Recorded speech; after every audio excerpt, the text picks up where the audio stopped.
Oke pemirsa, seperti janji saya di part 1, saya akan upload part 2 3 hari setelah part 1 saya upload. Tidak perlu banyak basa-basi, yuk mari kita saksikan part 2 alur cerita film Paralel. Dikarenakan uang mereka sekarang banyak, Josh pun membeli pistol dengan izin kepemilikan dari zaman alternatif atau zaman yang ada di dalam cermin. Noel ingin mencoba pistol Josh. Josh mengizinkannya, lalu ia mencari sasaran tembak untuk Noel. Tapi yang ditemukan Noel adalah sebuah cover VCD sebuah film terkenal, tapi diperankan oleh dua artis yang tidak populer di zaman mereka.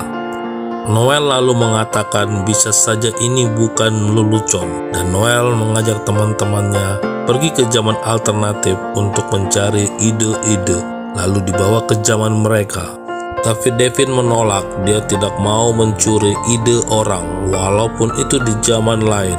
Noel tetap ingin mencuri ide-ide orang di zaman alternatif, dan itu disetujui oleh Josh dan Lena. Devin pun pergi. Dia lebih tertarik mencari tahu siapa ayahnya di zaman alternatif. Lena membawa lukisan-lukisan yang di zaman alternatif untuk dicontoh dan didaftarkan untuk dipamerkan. Sedangkan Noel mencuri ide seorang dosen untuk menciptakan startup yang hebat.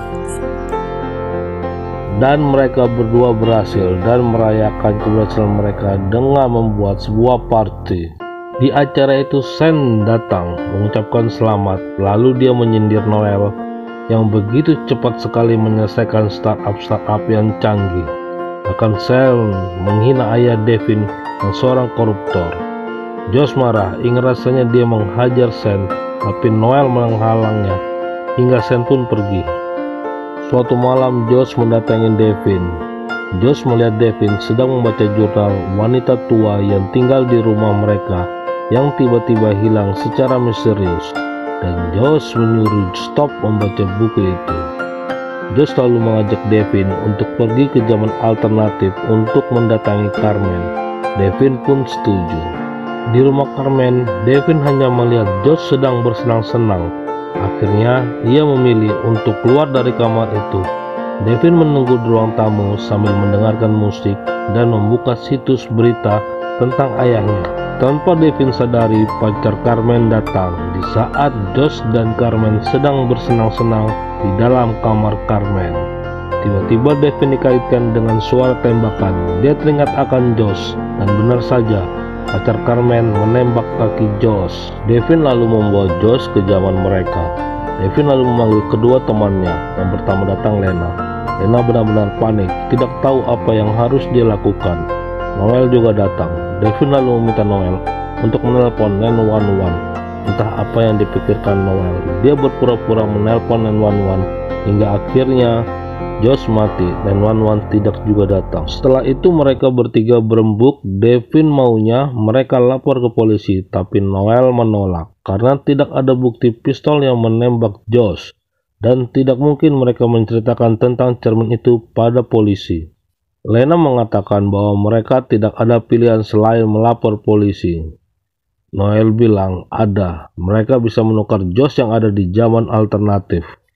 Devin menolak, tapi Lena setuju. Dia tidak mau disangka pembunuh Josh. Devin akhirnya mengikuti ide Noel. Mereka lalu membawa mayat Josh ke zaman alternatif. Lalu mereka mendatangi ke kamar Josh yang hidup di zaman alternatif. Mereka membius Josh yang sedang tidur, lalu membawanya ke zaman mereka. Pagi hari Josh terbangun, dia sedikit agak canggung. Itu karena bukan zamannya dia. Dia melihat ketiga temannya sedang berkemas. Josh dari zaman alternatif itu bertanya, mereka mau kemana? Lena dan Noel menjelaskan bahwa mereka sekarang banyak uang dengan menjual startup mereka pada orang lain. Dan kini Josh harus pergi karena diterima di tempat kerja yang Josh impikan, yaitu perusahaan yang bernama Starley Tech. Malam di teras rumah, Devin memanggil Lena untuk menemaninya duduk di teras rumah. Lena duduk di depan Devin, lalu menanyakan pada Devin, apakah Devin mencari ayahnya di zaman alternatif. Lalu Devin mulai bercerita bahwa hidup di kota kecil dengan adanya kasus ayahnya itu menjadi berita besar di kotanya. Devin jadi takut baca koran, dan di sekolah pun Devin sering dikucilkan oleh teman-temannya. Dan di malam setelah pemberitaan itu, Devin menemukan ayahnya telah mati bunuh diri. Devin mengatakan pada Lena bahwa dia sayang ayahnya. Oleh karena itu, Devin mencari ayahnya di zaman alternatif. Selanjutnya, Devin memberanikan diri mencari ayahnya di zaman alternatif. Ayah Devin yang korupsi lalu mencoba bunuh diri. Untung pembantu rumah tangga menemukannya di waktu yang tepat. Ayah Devin terselamatkan dan kini dia berada di penjara. Dan Devin bertemu ayahnya di penjara. Devin menceritakan bahwa dia sayang ayahnya. Dia menyesal mengatakan ayahnya jahat dan sudah merusak hidup Devin. Ayah Devin bercerita bahwa dia bekerja dengan beberapa orang jahat, tapi ayah Devin tidak mampu menghentikan dan akhirnya ikut terlibat. Suatu saat Lena membuat pameran lukisannya. Banyak orang yang datang termasuk Devin. Lena yang mabuk kaget dan senang dengan kedatangan Devin.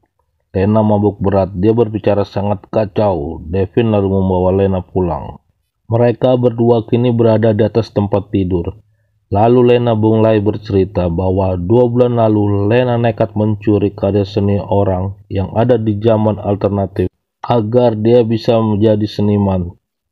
Devin lalu mengatakan dia suka karya Lena yang asli. Lena tidak percaya. Devin lalu mengeluarkan tiket pertunjukan Lena yang terdahulu. Lena senang dan kaget. Devin ternyata menonton pamerannya lukisan yang dahulu.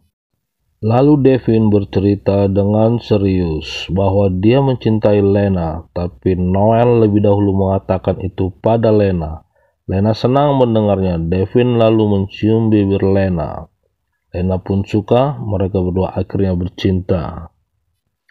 Masih di atas tempat tidur, Devin mengajak Lena untuk menyelamatkan Noel. Devin takut terjadi seperti Marsha, ibu tua yang menempati rumah itu sebelum mereka. Dia rela membunuh untuk hidup di zaman alternatif itu, dan Lena setuju dengan ajakan Devin. Di pagi hari, Lena terbangun dan Devin sudah tidak ada lagi. Lena menemukan selembar kertas yang tertulis dari Devin dan dia pergi karena tidak ingin terlibat. Di dapur, Noel sedang memasak dan Lena coba menghubungi Devin, tapi tidak bisa terhubung. Noel mengatakan Devin selalu pergi di situasi terdesak dan dia akan kembali 2 minggu dengan ide barunya. Noel meminta Lena melupakan Devin dan mencoba memperbaiki hubungan mereka yang pernah putus. Noel juga mengatakan hubungan mereka akan baik-baik saja karena mereka sudah punya uang banyak. Lena menolak dan mengatakan hubungan itu bukan karena uang. Noel menganggap Lena kini sudah berbeda. Lena pun demikian menganggap Noel telah berubah. Tidak berapa lama telepon Lena berbunyi. Itu dari Josh. Lena mengangkatnya. Ternyata Josh meminta Lena untuk menemuinya.